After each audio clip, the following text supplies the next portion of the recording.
प्रश्न उठता है, ये नक्सली है कौन?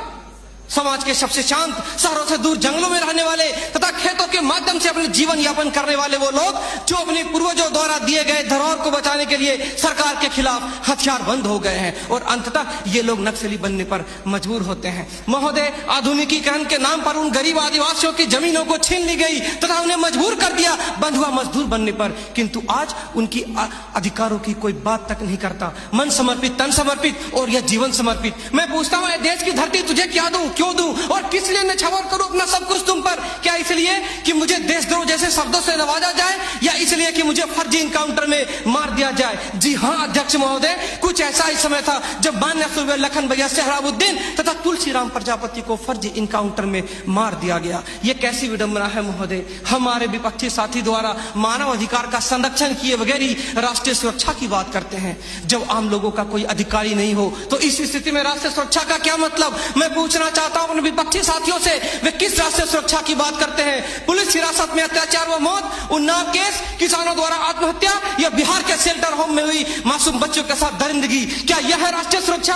राष्ट्रीय सुरक्षा का अर्थ सिर्फ सीमा की सुरक्षा नहीं बल्कि सीमा के अंदर रह रहे व्यक्तियों की सुरक्षा से भी है। अपने हक को मांगे जाने पर लोगों को नक्सली तथा आतंकवादी करार दिया जाता है तथा ये सुरक्षा देने वाले पुजारी आईपीसी की धारा 124A के तहत गिरफ्तार कर उन्हें देशद्रोह का मुकदमा चलाते हैं, फिर फर्जी इनकाउंटर में भी मार गिराते हैं। जबकि सुनील बत्रा बनाम दिल्ली प्रशासन में माननीय न्यायाधीश ने स्पष्ट किया है कि फर्जी इनकाउंटर हत्या के समान है।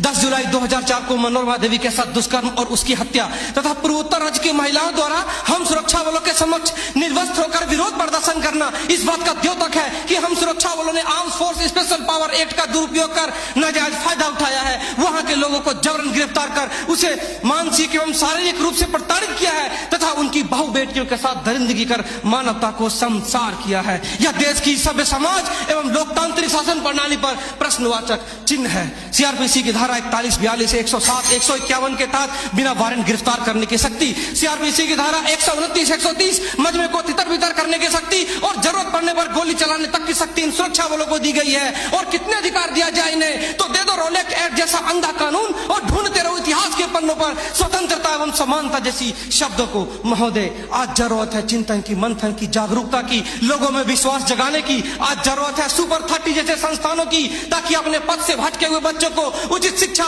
भोजन इत्यादि का प्रबंध कराकर उसे विकास के सही मार्ग से जोड़ सके।